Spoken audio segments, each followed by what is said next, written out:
예, 우리가 소율이 문답 그 끝부분 이제 주기도문에 관한 내용을 보는데 이게 생각보다 조금 오래 갈 것 같습니다. 오늘 보고 1시간만 더 보면 될 것 같은데 다음 주도 이 말씀을 마저 못 보고 다음 주는 다른 말씀을 좀 봐야 될 것 같고 그러면 그 다음 주까지 갈 것 같습니다. 아무튼 우리가 주기도문의 이제 부분 중에 오늘 사실 본문의 내용은 13절에 해당하는 내용입니다. 다시 보시면 12절 13절입니다. 우리가 우리에게 죄 지은 자를 사하여 준 것 같이 우리 죄를 사하여 주시옵고 우리를 시험에 들게 하지 마시옵고 다만 악에서 구하시옵소서. 이런 내용들에 관한 내용을 오늘 좀 살펴보려고 합니다.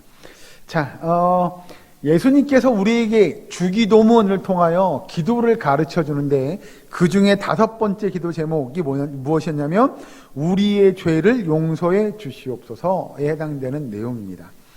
여러분, 우리가 고백하기를 성도 또는 신자라고 일컫는 우리들은 이미 하나님의 말씀, 즉 복음을 듣고 죄를 고백하고 회개하고 죄 용서를 받았습니다.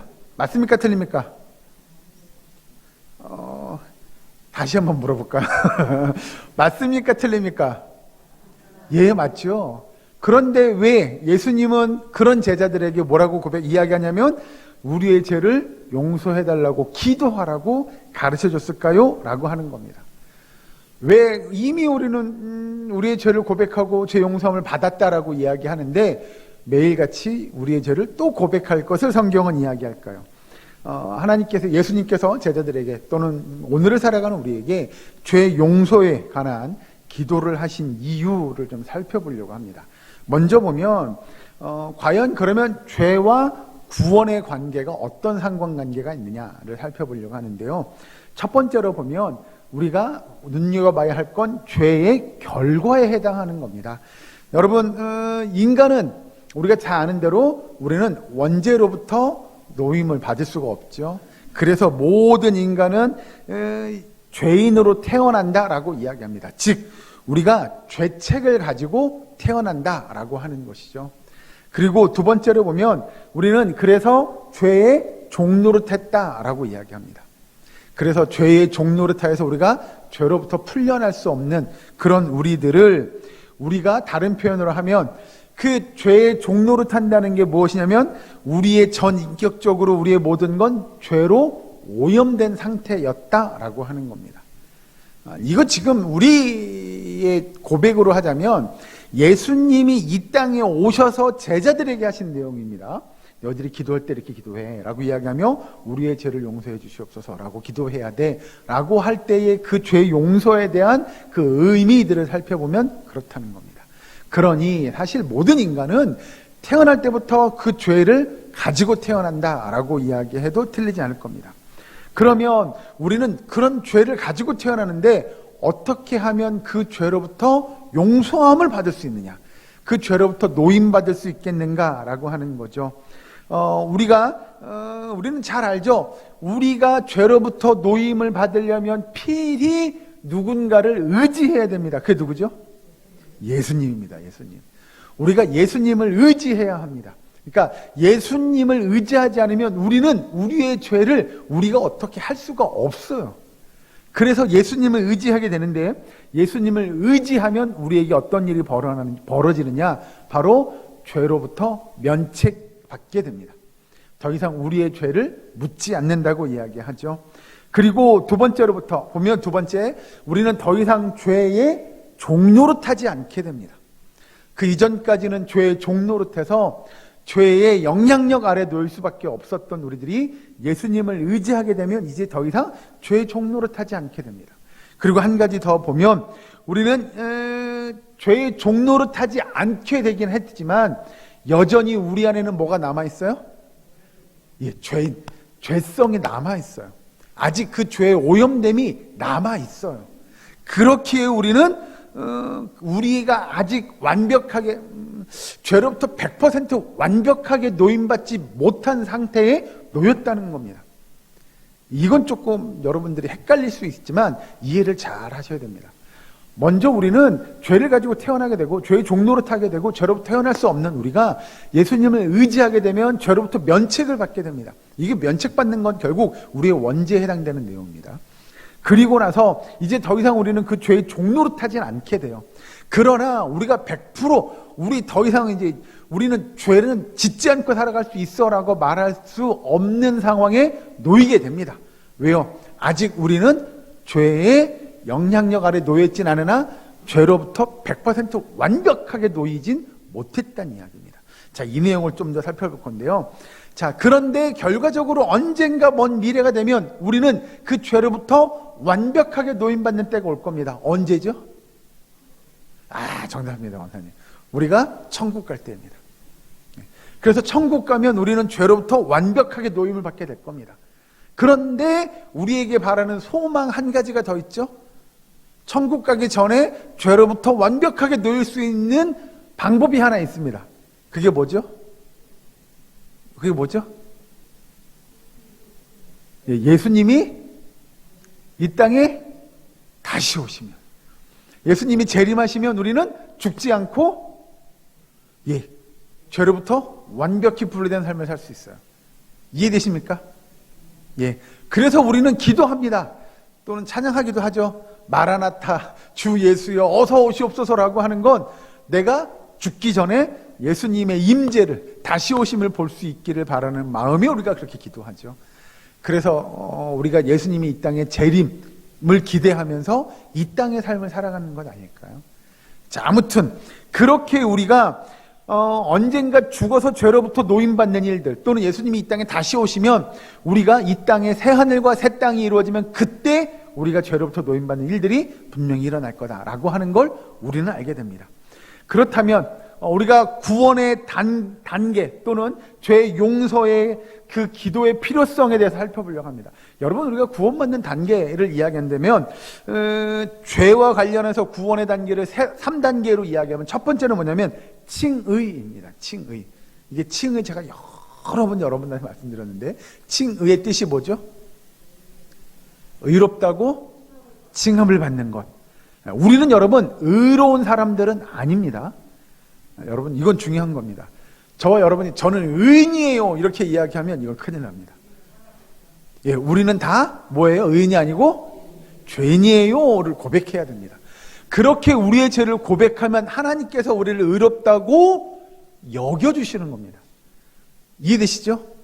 그래, 내가 너희를 의롭다고 이렇게 불러줄게 라고 하는 거지, 우리는 의인이 아닙니다. 우리는 죄인임을 고백해야 되죠.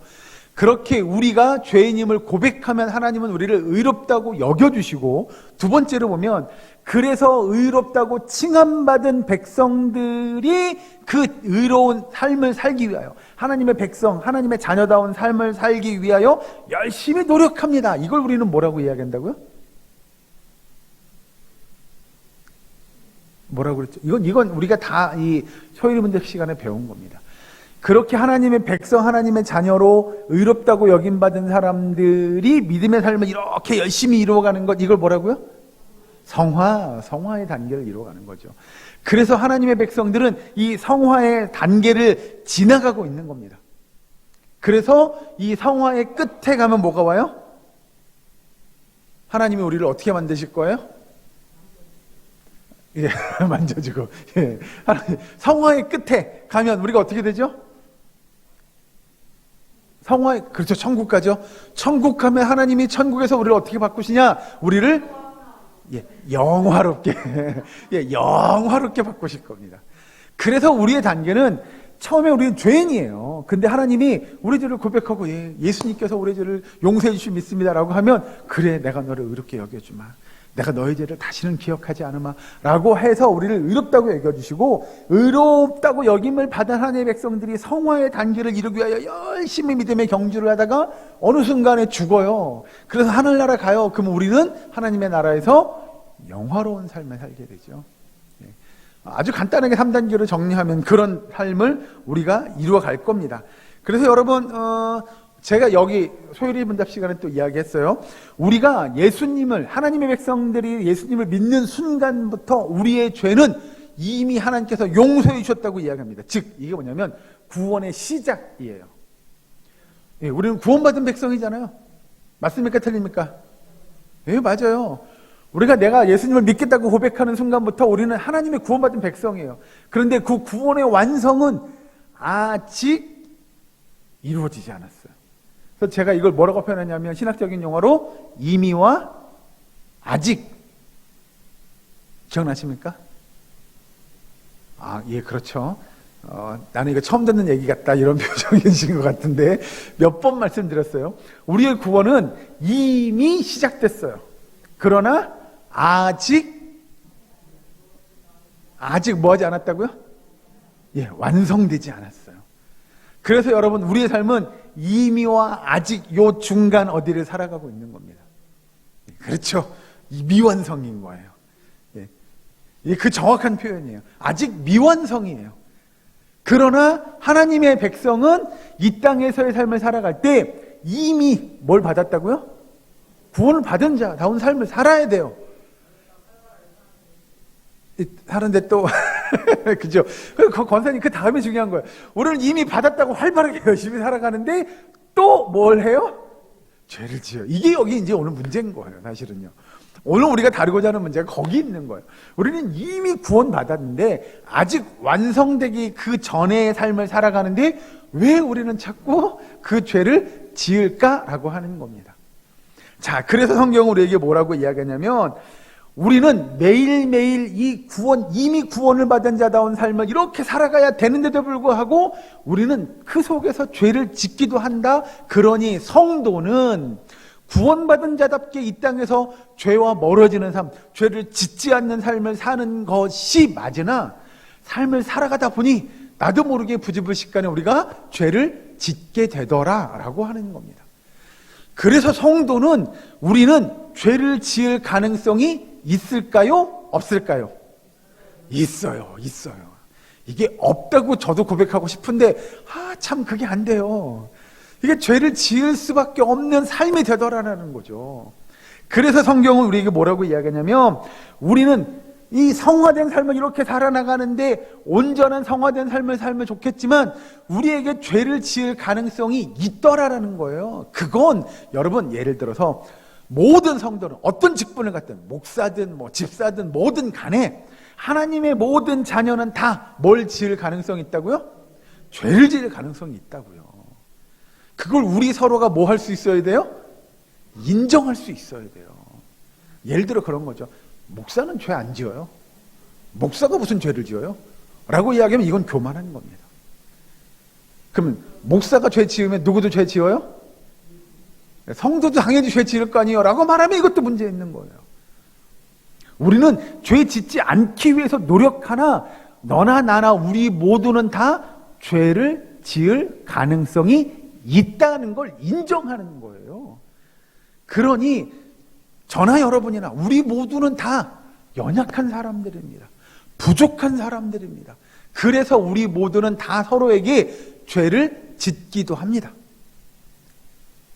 이렇게 이야기하면 조금 그게 맞나 싶은 생각이 들죠. 그러니까 여러분 예를 들어 그런 거예요. 우리 옆에 분 한번 바라보실까요? 옆에 앉아 있는 분이 나에게 뭘 지을 수 있다고요? 네. 너무 그냥 우렁차게 죄라고 하셔서 옆에 앉아 있는 지체가 나에게 죄를 지을 수도 있어요. 여러분 그걸 인정하셔야 돼요. 왜? 나도 그에게 뭘 지을 수 있어요? 죄를 지을 수 있기 때문에 그래요. 왜냐하면 우리는 이미 다 뭐라고요? 죄인이잖아요. 그걸 인정할 수 있어야 돼요. 그래서 성경은 우리에게 뭐라고 이야기하냐면 우리에게 서로에게 맞아요. 서로에게 죄 지은 자를 뭐 해달라고요? 사해달라고요. 용서해달라고요. 그건 내가 내 옆 사람에게 앉아있는 이 지체에게 하나님 저도 이 사람에게 죄를 지을 수 있고요. 이 사람도 저에게 죄를 지을 수 있어요. 라고 하는 것들을 인정하는 것이 필요하다는 거죠. 그래서 여러분 성경은 뭐라고 이야기하냐면 서로를 위해서 죄를 뭐 해달라고 기도해야 돼요? 용서해달라고 기도하는 거예요. 그러니까 여러분 또 다른 각도로 보면 내 옆에 있는 지체이기도 하지만 우리는 여전히 죄성을 가지고 있어서 누구에게 죄를 지을 수도 있어요? 하나님에게도 죄를 지을 수 있어요.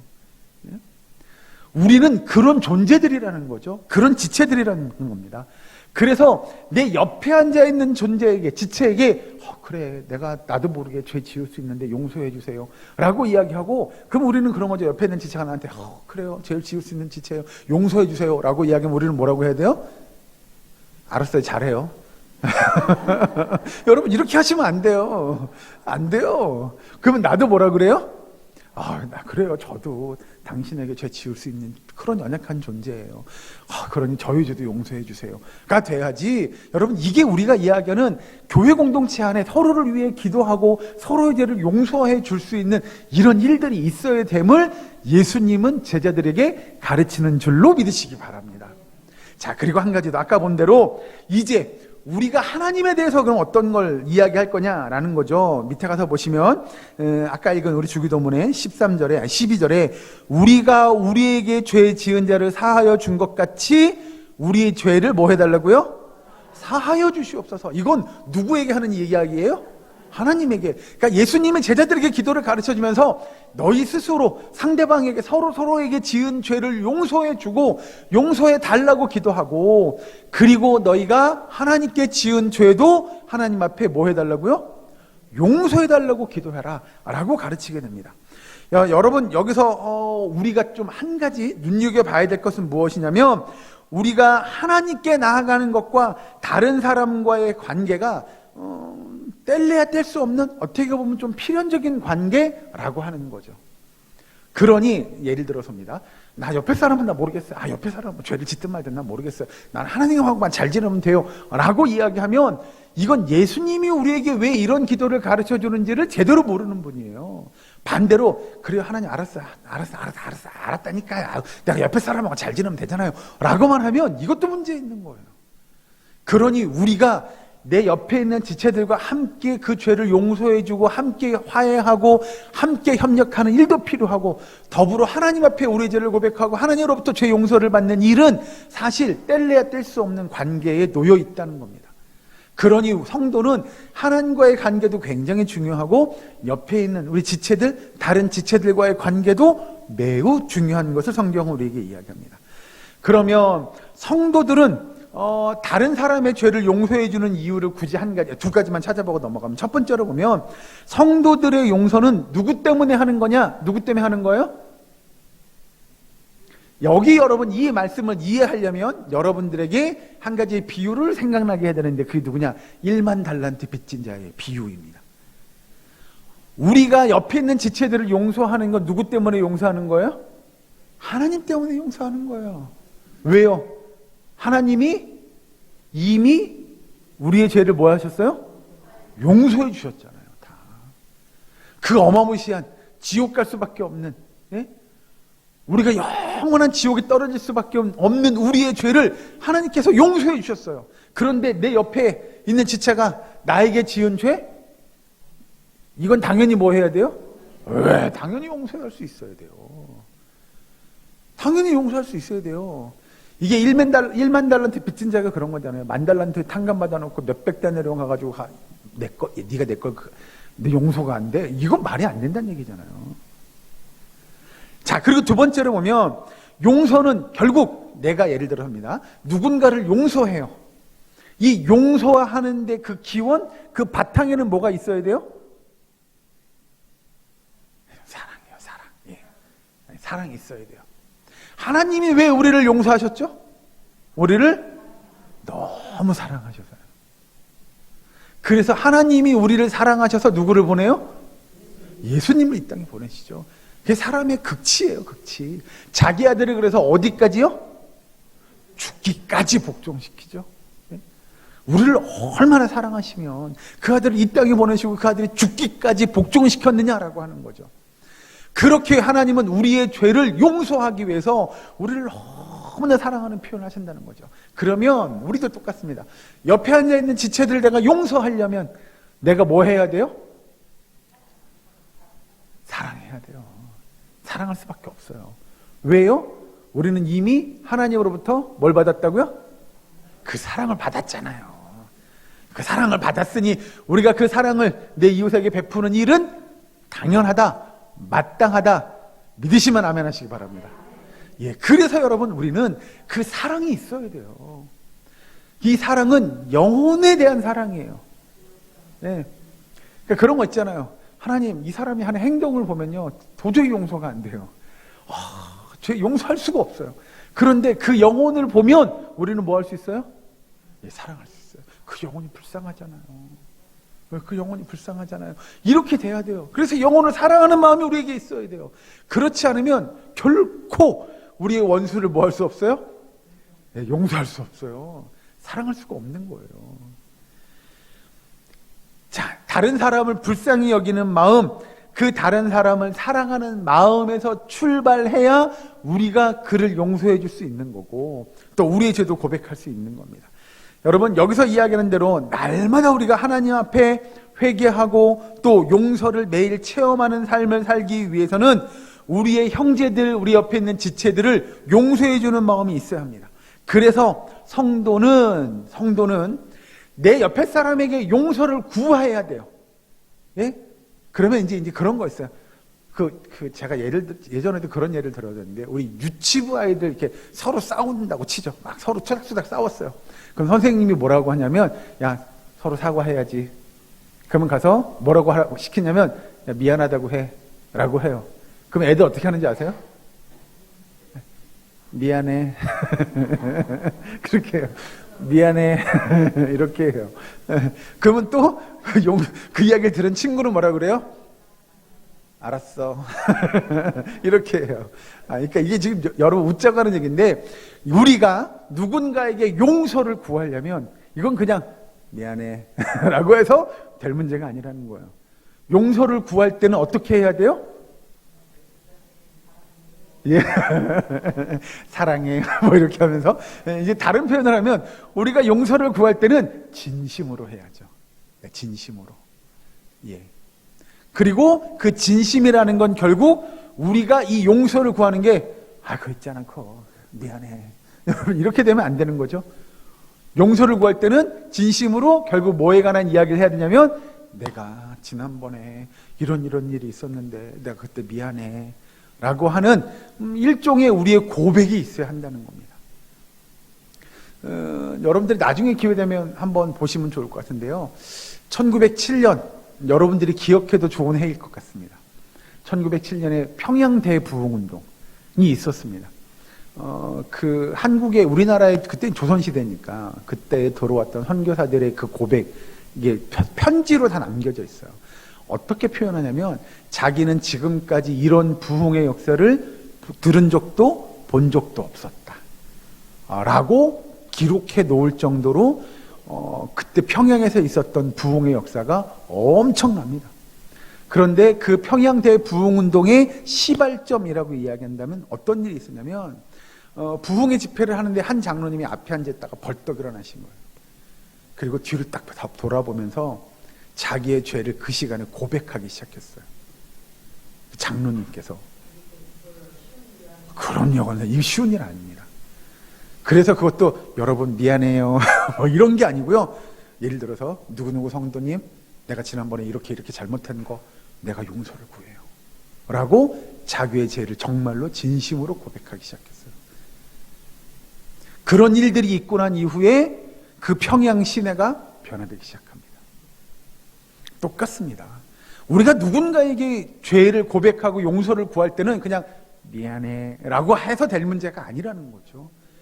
예, 정말로 진심으로 자기의 죄를 고백하는 일들이 필요하고, 그리고 그 고백을 들은 우리도 알았어가 되는 게 아니라, 네, 나도 그런 위치가 돼야 한다는 겁니다. 그래서 서로를 위해서 죄의 고백을 하고 그 죄의 고백을 받아주고 용서해 줄 수 있는 우리 믿음의 모습이 필요함을 성경은 이야기하는 줄로 믿습니다. 그래서 우리는, 여러분, 성도는 서로 회개해야 합니다. 그리고 서로 회개하고 더불어 서로 뭐 해줘야 돼요? 예, 사랑해줘야 돼요. 그래서 그거 사랑하는 걸 뭘로 나타내야 돼요? 그 죄를 용서해 줄 수 있어야 돼요. 예, 그게 필요하다는 겁니다. 그럼요. 그 결과론적인 거죠. 그렇게 되고 나면 서로의 관계가, 서로의 사이가 정말 좋은 사이가 될 겁니다. 이걸 우리는 이제 어디 가서 볼 수 있냐? 나중에 우리가 어디 가면 볼 수 있어요? 네, 천국 가면 볼 수 있는 겁니다. 그때는 더 이상 죄 짓지 않고 죄 없는 곳에서 서로를 위로하고 용서하고 권면할 수, 그리고 온전히 하나님께 찬양과 영광 돌려드리는 그 일들이 함께 이루어지는 공동체, 우리가 이야기하는 천상의 교회에서 이루어지는 일들을 우리는 기대할 수 있다는 거죠. 여러분, 우리가 이 땅에서의 삶을 살아가면서, 평생 동안 살아가면서 꼭 잊지 않고 꼭 필요한 것 중에 한 가지가 무엇이냐면, 여러분들의 점심때 드셨던 거 뭐예요? 예, 매일매일 우리는 밥을 먹어야 되죠. 예. 그런 것처럼 우리의 삶 속에서 날마다 우리가 필요한 게 뭐냐? 죄의 고백인 줄로 믿으시기 바랍니다. 먼저는 아까 고백한 대로 서로에게 죄 지을 수 있는 우리의 연약함을 고백하는 거고, 그 가운데 내가 오늘 이거 죄 지은 것 같은데 라고 하면 미안해요, 내가 이런 잘못했네요, 용서해 주세요가 돼야 되고, 그리고 자신도 웬말요, 저도 당신에게 이런 죄를 지었는데요, 저도 용서해 주세요 라고 서로 이런 관계가 돼야 돼요. 이걸 이제 다른 맥락으로 보면 성경은 그래서 서로 뭐 하라고요? 사랑하라고 이야기하는 걸 것이며, 다른 맥락으로 보면 서로 뭘 봐야 돼요? 예, 용서하고 화해하고 그걸 봐야 되는데, 또 하나는 뭐냐면 자기 눈에 있는 뭘 보라고요? 들보를 볼 수 있어야 돼요. 예. 상대방 눈에 티끌 요만한 거 보지 말고 내 눈에 들보를 보면 무슨 소리예요, 저도 당신한테 이런 부족함과 연약함이 있는데요. 예, 그러니까 자기 자신을 돌아보는 일들이 필요한 걸 성경은 이야기합니다. 여러분, 성도와 성도 사이에서 날마다 그래서 서로 용서해주는 일들이 필요하다고 성경은 가르칩니다. 그래서 여러분, 교회는 아마 이렇게 표현할 수 있지 않을까요? 그러면 용서의 공동체. 서로를 용서해주고 서로를 이해하고 서로를 사랑해주는 그 믿음의 모습이 우리 예사랑교회 안에 있기를 주의 이름으로 간절히 축원합니다. 그래서 여러분, 우리가 먼저 하나님께로부터 죄 용서를 받았으니 마땅히 우리 서로가 함께 서로의 죄를 용서해주고 이해해주고 사랑해주는 일들이 우리 가운데 필요한 공동체가 우리 예사랑교회이기를 주의 이름으로 간절히 축원합니다. 여러분, 그리하여 날마다 매일매일 같이 우리가 서로의 죄를 용서해주고 서로 교제를 나누며 나와 다른 성도들이 함께 교제를 이어갈 수 있도록 그 교제의 띠가 오늘 뭐예요? 오늘 용서의 기도인 줄로 믿으시기 바랍니다. 예, 그래서 여러분, 바라기는 매일매일 우리가 기도함으로 하나님 앞에 우리의 죄를 고백하고 또 내 옆에 앉아있는 죄를 용서해주고, 하나님이 우리에게 그러하셨던 것처럼 우리도 이 땅에서 그런 믿음의 삶을 이루어가는 저와 여러분 되기를, 우리 예사랑교회 모든 건속되시기를 주의 이름으로 간절히 축원합니다. 기도하겠습니다. 사랑권의 하나님, 감사합니다. 주님, 우리가 우리의 죄를 용서한 것 같이 주님, 우리의 죄를 용서하여 주시옵소서라고 기도하는 저희들 되게 하여 주시옵소서. 아버지, 내 눈에 들보를 보는 저희들 되게 하시며 함께 용서의 공동체를 이루어가므로 이 땅에 하나님의 백성, 하나님의 자녀, 하나님의 나라를 이루어가는 우리의 사랑교회의 모든 권속들 될 수 있도록 주님 인도하여 주시옵소서. 아버지, 이번 한 주간도 정말 주님의 은혜 가운데 서로 사랑하며 위로하고 아름다운 교제를 이루어가는 우리의 사랑교회의 모든 권속들 되기를 간절히 바라옵고나오며 예수님의 이름으로 기도하옵나이다. 아멘. 우리 찬송가